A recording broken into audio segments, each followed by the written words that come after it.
तो hello students, good morning, सुप्रभात। Welcome to BSC government senior secondary school Pinjwara की online classes में आपका हार्दिक स्वागत है। तो क्लास 1 है, चैप्टर नंबर 2 है, राष्ट्रीय आय का लेखांकन, accountings of national income. Okay, तो क्लास को स्टार्ट करने से पहले एक बार लाइक करें और शेयर जरूर करें, ठीक है? बिल्कुल सर, चलेगा। आज लेक्चर नंबर फर्स्ट इसी सेकंड चैप्टर का और देखना है कि आज का जो हेडिंग्स है कि अर्थव्यवस्था में उत्पादित वस्तुओं के प्रकार। अर्थव्यवस्था में उत्पादित वस्तुओं के प्रकार। किस तरह की वस्तुएं होती क्या है, पूरे वर्ष भर में हम वस्तुओं के बारे में पढ़ते जाते हैं, लेकिन ये पता चलता है कि वस्तु और सेवा क्या होती है। देखना अच्छे से, वस्तुएं क्या होती है। तो वस्तुएं वे होती है जिसको हम लोग देख सकते हैं, छू सकते हैं, महसूस कर सकते हैं, जिनका भौतिक अस्तित्व होता है, फिजिकल्स होती है, जिसको आप मनी मेजरमेंट ऑफ कर सकते हैं, मुद्रा के अंदर आप माप सकते हैं, उन्हीं को हम क्या कहते हैं, वस्तुएं। ठीक है, बिल्कुल सर। अब देखिएगा वस्तुएं कितने प्रकार की होती है सर। तो वस्तुएं 4 प्रकार की है, अंतिम वस्तुएं, मध्यवर्ती वस्तुएं, उपभोग वस्तुएं और पूंजीगत वस्तुएं। आज के इस लेक्चर वीडियो के अंदर मैं आपको 2 प्रकार की वस्तुएं वो अच्छे से समझाने वाला हूं, ठीक है? अंतिम वस्तुएं और मध्यवर्ती वस्तुएं। अंतिम वस्तुएं और मध्यवर्ती वस्तुएं क्या होती है, क्या अंतर है, उसके बारे में, ठीक है? चलिएगा, अब पहली वस्तु है आपके अंतिम वस्तुएं, फाइनेंशियल ऑफ गुड्स, ठीक है, या फिनिश ऑफ गुड्स को एक बार। अब देखना, एक बार थोड़ा किताबी लैंग्वेज में चलते हैं कि सर अंतिम वस्तुएं वे वस्तुएं जो उत्पादन की सीमा रेखा को पार कर चुकी है और अंतिम प्रयोगकर्ता, क्या कह रहे सर, अंतिम प्रयोगकर्ता द्वारा प्रयोग के लिए तैयार है, उत्पादन की सीमा रेखा को पार कर चुकी है।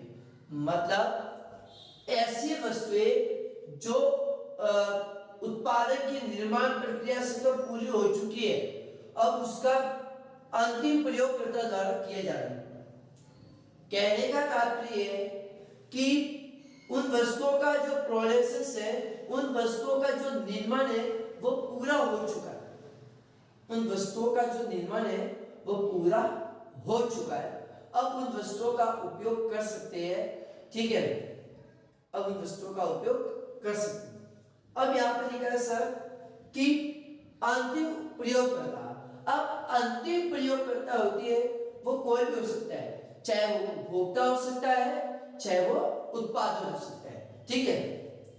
कोई कंज्यूमर भी हो सकता है और कोई प्रोड्यूसर भी हो सकता है, ठीक है?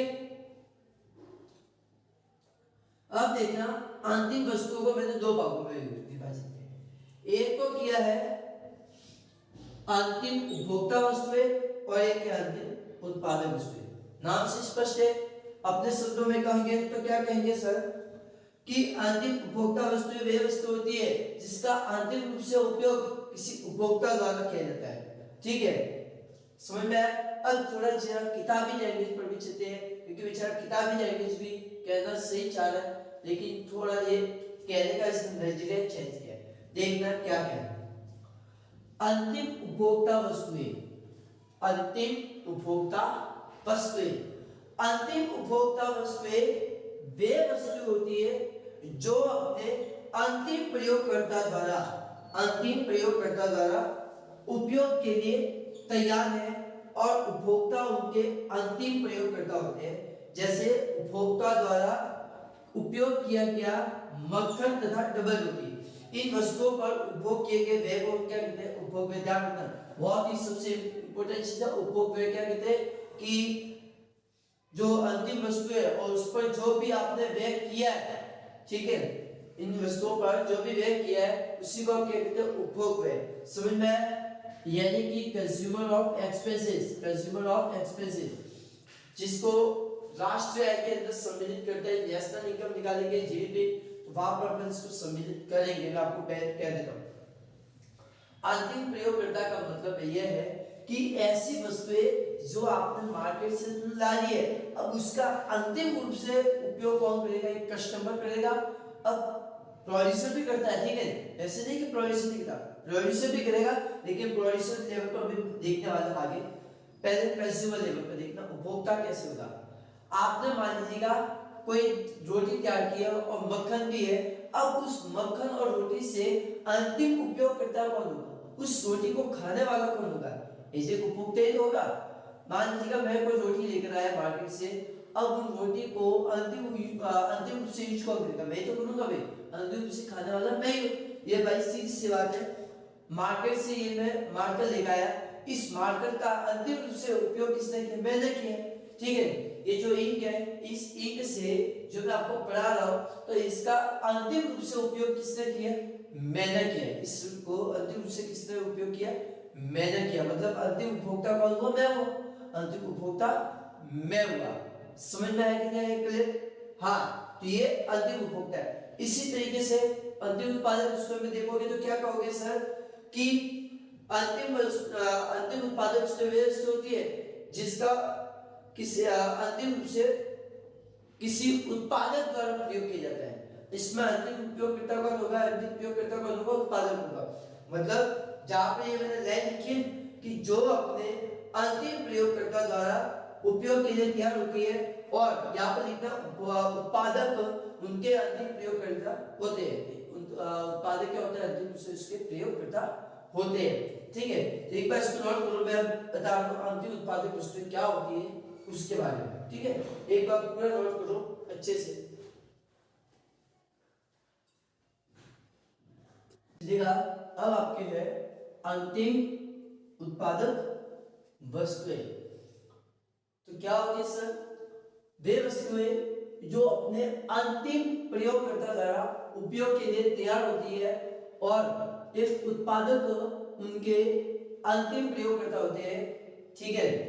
मतलब अब यहाँ पर जो अंतिम रूप से उपयोग करेगा वो कौन करेगा? एक प्रोड्यूसर करेगा। मैंने भी बताया कि प्रयोगकर्ता कोई भी हो सकता है, चाहे उपभोक्ता भी हो सकता है, चाहे वो उत्पादक भी हो सकता है, यानी कि कंज्यूमर और प्रोड्यूसर दोनों ही हो सकते हैं।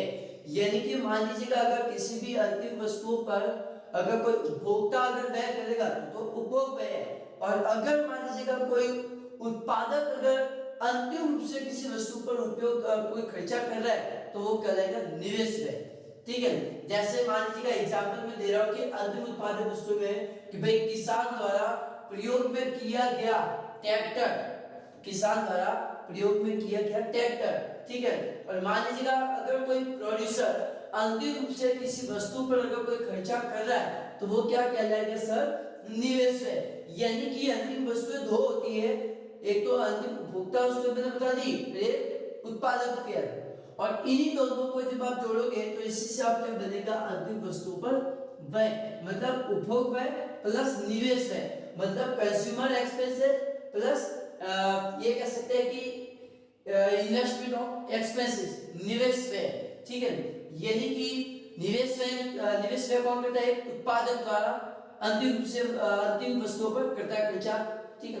यानी कि इस कहने का सिंपल लैंग्वेज में यही कहूंगा कि भाई कोई मान लीजिएगा अंतिम वस्तु है, और अंतिम वस्तु पर अगर कोई प्रोड्यूसर का कोई खर्चा कर रहा है तो कहलाएगा निवेश है, और अगर अंतिम वस्तु पर कोई उपभोक्ता कर रहा है, कोई कंज्यूमर अगर खर्चा कर रहा है तो वो कहलाएगा उपभोग है, ठीक है। अगर उपभोक्ता किसी अंतिम वस्तु पर खर्चा कर रहा है तो उपभोग है, और अगर कोई उत्पादक किसी अंतिम वस्तु पर खर्चा कर रहा है तो निवेश है। और इन्हीं दोनों खर्चों को जब आप जोड़ोगे तो इसी से क्या बनती है? अंतिम वस्तुओं पर व्यय, ठीक है। बिल्कुल सर, समझ में आया क्लियर? मतलब उपभोग व्यय और निवेश व्यय जोड़ोगे तो इसी से क्या बनता है? अंतिम वस्तु पर व्यय। समझ में आया? इसीलिए मैंने लिखा था कि अंतिम प्रयोगकर्ता द्वारा किया जाता है। अब अंतिम प्रयोगकर्ता में दोनों ही हो चुके हैं, एक उत्पादक भी हो सकता है और एक ये कह सकते हैं कि उपभोक्ता भी हो सकता है, ठीक है। प्रोड्यूसर एंड कंज्यूमर दोनों हो सकते हैं, ठीक है। हाँ, अब देखना मध्यवर्ती वस्तु क्या। लड़कों को अंतिम वस्तु तो समझ में आ जाता है कि भाई अंतिम उससे उपयोग करने वाला व्यक्ति, ठीक है। लेकिन अब यहाँ पर हो जाए कि मध्यवर्ती वस्तु क्या रहती है, ध्यान रखना। उन वस्तुओं की सीमाओं के उन वस्तुओं की सीमाओं के सीमा रेखा के अंदर होती है, उन वस्तुओं की सीमाओं के सीमा रेखा के अंदर होती है, ठीक है। और इनमें अभी मूल्य वृद्धि की जानी है और यह वस्तुएं अपने अंतिम प्रयोगकर्ता द्वारा अंतिम प्रयोगकर्ता के लिए तैयार नहीं होती है।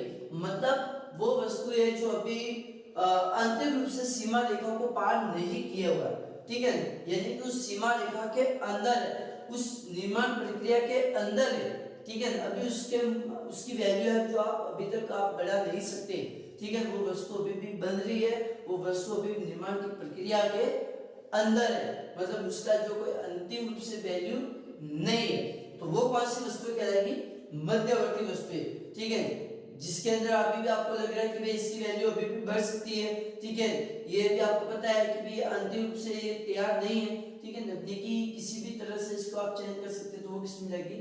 मध्यवर्ती वस्तुओं के अंदर, ठीक है। यानी कि दूसरी लैंग्वेज में ये भी कह सकता हूं कि भाई मध्यवर्ती वस्तुएं उन वस्तुओं को कहते हैं जिन्हें एक फर्म द्वारा अन्य फर्म से दो कंडीशन है, एक तो रॉ मटेरियल में भी हो सकती है और एक हो सकती है कि पुनः बिक्री के लिए खरीदा जाता है, ठीक है। रॉ मटेरियल के लिए भी हो सकती है, कच्ची सामग्री के लिए, भाई कच्ची सामग्री खरीदी, अब कच्ची सामग्री से बनाने मुझे कोई दूसरी वस्तु और उससे वापस मानने का मुझे सेल्स करना है, मतलब वो किस में जाएगा? आपके मध्यवर्ती वस्तु के अंदर, ठीक है। और मान लीजिएगा कुछ ऐसी भी वस्तु होती है जो अपन बेचने के लिए खरीदते हैं, ठीक है, जो आपको पता है कि यार ये मैंने होलसेल से खरीद लिया या किसी मैन्युफैक्चरर से खरीद लिया, अब आपको पता है कि ये वस्तु है मैं छोटे छोटे रिटेलर को बेचूंगा, रिटेलर को हो सकता है वो आगे भी बेच दे, तो मतलब वो क्या है? पुनर्बिक्री। वो क्या है? पुनर्बिक्री। पुनर्बिक्री का मतलब होता है या पुनर्निर्यात का मतलब होता है कि मान लीजिएगा किसी मैन्युफैक्चरर से किसी होलसेलर ने खरीद लिया, ठीक है, और होलसेलर से मान लीजिएगा खरीद लिया किसी रिटेलर ने, तो मतलब ये क्या हुआ? पुनर्निर्यात हुआ। ये क्या हुआ? इससे आपके पुनर्निर्यात, मतलब वो मध्यवर्ती वस्तु के अंदर होता है, ठीक है। अब एक लाइन मैंने नीचे लिखी है, मध्यवर्ती वस्तु तो क्लियर हो गया। मध्यवर्ती वस्तु का मतलब है वो उसके अंदर अभी भी वैल्यू को जो बढ़ाना है वो भी बाकी है, मतलब वो निर्माण की प्रक्रिया में है, जो भी उत्पादन की सीमाओं के अंदर, उत्पादन की प्रक्रिया के अंदर है, as a production as a process है, प्रोडक्शन एज ए प्रोसेस है। मतलब मध्यवर्ती वस्तु का मतलब ये है कि भाई वो वस्तु अभी भी निर्माण प्रक्रिया से पूर्ण रूप से तैयार नहीं है। अब वो कच्ची सामग्री में भी हो सकती है, कि रॉ मटेरियल में भी हो सकती है, या फिर पुनः बिक्री के लिए भी हो सकती है। अब मैंने नीचे लाइन की है कि सर जीडीपी का अनुमान लगाते समय, जीडीपी का अनुमान लगाते समय अंतिम वस्तुओं को ही सम्मिलित किया करते हैं, मध्यवर्ती वस्तुओं को नहीं, ठीक है। यानी कि जो अंतिम वस्तु होगी उन अंतिम वस्तुओं को तो सम्मिलित करना है, लेकिन मध्यवर्ती वस्तु को सम्मिलित नहीं करना है। सर ऐसा क्यों? चलो अब देखना है एग्जाम्पल से। मान लीजिएगा ये आपके पास में कारपेंटर है, ठीक है, ये आपके पास में कारपेंटर है, इस व्यक्ति के पास में मान लीजिएगा 5,000 रुपए। कितना है सर? 5,000 रुपए। अब मान लीजिएगा ये 5,000 रुपए की लकड़ियां खरीदता है, जो क्या है? रॉ मटेरियल के रूप में, ठीक है। क्या है सर? रॉ मटेरियल, कच्ची सामग्री। अब मान लीजिएगा ये जो कारपेंटर है, इस कारपेंटर इस लकड़ियों से, रॉ मटेरियल से 10,000 रुपए की कुर्सियां तैयार करता है, 10,000 रुपए की कुर्सियां तैयार करता है, ठीक है, ठीक है। अब ये जो 10,000 रुपए की जो कुर्सियां तैयार की है, ये जो 10,000 रुपए की कुर्सियां इसने जो तैयार की है, अब इसी 10,000 रुपए में क्या सर, ये 10,000 रुपए और ये 5,000 रुपए सर क्या ये दोनों जीडीपी के अंदर ऐड हो गए? तो ध्यान रखना, ये जो 10,000 रुपए आपके पास में जो है, इन्हीं 10,000 रुपए के ये अंदर जो आपके पास में रॉ मटेरियल के जो 5,000 रुपए थे, ये 5,000 रुपए इसके अंदर ऑलरेडी ऐड। समझ में आया कि नहीं आया? यानी कि जो आपके पास में प्रारंभ में स्टार्टिंग में 5,000 रुपए थे, यही 5,000 रुपए इस 10,000 के अंदर ऑलरेडी इंक्लूड है। तो हम लोग जब भी जीडीपी का अनुमान लगाते हैं तो मध्यवर्ती वस्तुओं की जो वैल्यू उसको जीडीपी के अंदर ऐड नहीं करते, केवल अंतिम वस्तुओं को ऐड करते हैं। सर ऐसा क्यों? क्योंकि यहाँ पर 5,000 रुपए जो है वो ये ऑलरेडी इस अंतिम वस्तु में ऐड है। अगर आप मान लीजिएगा इस 5,000 और इस 10,000 दोनों को अगर आप ऐड करते हैं जीडीपी के अंदर तो इससे क्या होगी सर, डबल कैलकुलेशंस करने में समस्या होगी। ठीक है कि भाई 5,000 रुपए ऑलरेडी पहले से थे कच्ची सामग्री के लिए और 10,000 रुपए ये, तो डबल ऐड करोगे तो कैलकुलेशन करने में समस्या होगी। और जो यहाँ पर समस्या उत्पन्न हो रही है उसी को हम क्या कहते हैं सर, दोहरी गणना की समस्या। इसी को हम क्या कहते हैं सर, दोहरी गणना की समस्या। समझ में आया? तो इसीलिए हम क्या करते हैं सर कि अंतिम वस्तुओं को तो जीडीपी के अंदर सम्मिलित करते हैं जबकि मध्यवर्ती वस्तुओं को सम्मिलित नहीं करते। ठीक है, तो क्योंकि ये 5,000 रुपए ऑलरेडी ऐड है, वरना डबल कैलकुलेशंस करने में दिक्कत आएगी। ठीक है, इसीलिए हम क्या कहते हैं सर, अंतिम वस्तुओं को जीडीपी के अंदर ऐड करते हैं और मध्यवर्ती वस्तुओं को ऐड नहीं करते। ओके, एक बार इसको नोट करो। अब मैं आपको अंतर बता देता हूं कि अंतिम वस्तुएं और मध्यवर्ती वस्तुओं के अंदर क्या डिफरेंस है। अब डिफरेंस भी देख लेना जल्दी से कि अंतिम वस्तु और मध्यवर्ती वस्तु में क्या अंतर है। तो ध्यान रखना, सबसे पहले तो मध्यवर्ती जो वस्तु होती है वो एक कच्चे माल के रूप में होती है जो अन्य वस्तु के उत्पादन हेतु प्रयोग में लेते हैं। ठीक है, जबकि ये जो होती है अंतिम वस्तु, ये मध्यवर्ती वस्तु है। मध्यवर्ती वस्तु जो रॉ मटेरियल के रूप में होती है, जो कच्ची सामग्री के रूप में प्रयोग में लेते हैं, जबकि अंतिम वस्तु होती है वो कच्ची सामग्री के रूप में नहीं होती है। ठीक है, ये फिनिश गुड होते हैं। ठीक है, दूसरा कि मध्यवर्ती वस्तु जो होती है उसकी पुनः बिक्री कर सकते हैं जबकि अंतिम वस्तुओं की पुनः बिक्री नहीं करते। ठीक है, ये दो अंतर, पहला रॉ मटेरियल के बेस पर, दूसरा री सेल्स कह सकते हैं या री एक्सपोर्ट कह सकते हैं। ठीक है, उसके बाद मैं कह रहा हूं, हाँ ध्यान रखना, मध्यवर्ती वस्तु में मूल्य वृद्धि होती है जबकि इसमें मूल्य वृद्धि नहीं होती है। ठीक है, इसमें मूल्य वृद्धि नहीं होती है। इसमें कह रहा हूं कि इसमें अंतिम प्रयोगकर्ता कोई नहीं होता, मतलब वो वस्तु अभी भी प्रक्रिया में चल रही है, वो वस्तु अभी भी प्रोसेस में है जिसमें अभी वैल्यू एनालिसिस भी होना है, जो अभी प्रक्रिया में चल रही है, जो रॉ मटेरियल के रूप में भी हो सकती है, पुनः बिक्री भी होने वाली। इसीलिए क्या होता है इसमें अंतिम प्रयोगकर्ता नहीं होता, जबकि इसमें क्या होता है इसमें अंतिम प्रयोगकर्ता होता है। इसमें अंतिम प्रयोगकर्ता कोई भी हो सकता है, चाहे प्रोड्यूसर हो सकता है, चाहे कंज्यूमर हो सकता है। इसमें कह रहा हूं मध्यवर्ती वस्तु के अंदर कि जब भी आप नेशनल इनकम कैलकुलेशन करोगे, नेशनल इनकम निकालोगे, तो उस समय मध्यवर्ती वस्तुओं को आकलन में नहीं करोगे जबकि अंतिम वस्तुओं का राष्ट्रीय आय के अंदर सम्मिलित करोगे। ठीक है, और भी अंतर करना चाहे तो कर सकते हैं कि मध्यवर्ती जो वस्तु होती है, मध्यवर्ती वस्तुएं राष्ट्रीय आय के अंदर जुड़ी हुई होती है, जबकि ठीक है सॉरी यार ये कह सकते हैं कि मध्यवर्ती वस्तुओं को अलग से राष्ट्रीय आय के अंदर या जीडीपी का अनुमान लगाते समय सम्मिलित नहीं करते, जबकि अंतिम वस्तुओं के अंदर मध्यवर्ती वस्तुएं यह कह सकते हैं, इसको सिंबल देखते से मैं आपको कहूं कि अंतिम वस्तुओं का जो मूल्य होता है उसमें मध्यवर्ती वस्तुओं का मूल्य भी जुड़ा हुआ होता है, जबकि मध्यवर्ती वस्तु इसके अंदर क्या लिखोगे कि सर मध्यवर्ती वस्तुओं में अंतिम वस्तुओं का मूल्य जुड़ा हुआ नहीं होता। समझ में आया क्या नहीं आया? लिख सकते हैं क्लियर कि मध्यवर्ती वस्तुओं में अंतिम वस्तुओं का मूल्य सम्मिलित नहीं होता जबकि अंतिम वस्तुओं में मध्यवर्ती वस्तुओं का भी मूल्य सम्मिलित होता है। क्लियर है ये भाई? मध्यवर्ती वस्तुओं में अंतिम वस्तुओं का मूल्य नहीं होता जबकि अंतिम वस्तुओं में मध्यवर्ती वस्तुओं का मूल्य होता है। ठीक है, मध्यवर्ती में अंतिम का नहीं होता, अंतिम में मध्यवर्ती वस्तु का होता है। तो ये भी आप अंदर चाहे तो कर सकते हैं। समझ में आया कि नहीं आया? यानी कि लिखना चाहे तो लिख सकते हैं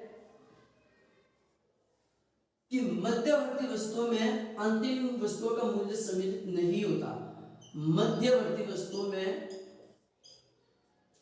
मध्यवर्ती वस्तुओं में अंतिम वस्तुओं का मूल्य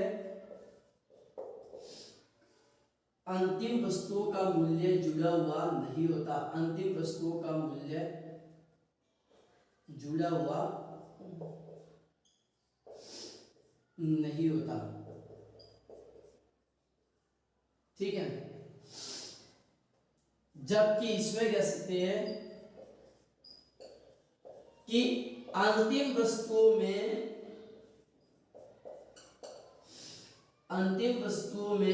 मध्यवर्ती वस्तुओं का मूल्य जुड़ा हुआ होता है।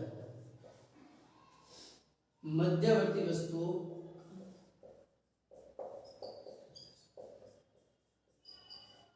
मूल्य जुड़ा हुआ होता है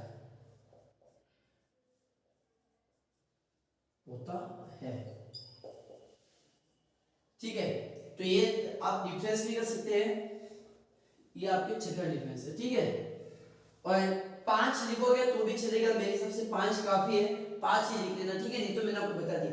अब एक पॉइंट याद रखना कि एक ही वस्तु मध्यवर्ती और अंतिम भी हो सकती है ठीक है। एक विशेष कर मैं पॉइंट कह रहा हूं ठीक है, कि एक ही वस्तु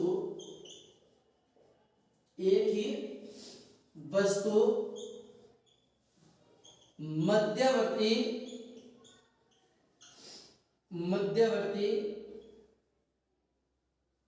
तथा अंतिम भी हो सकती है ठीक है, तथा अंतिम भी हो सकती है, अंतिम वस्तु भी हो सकती है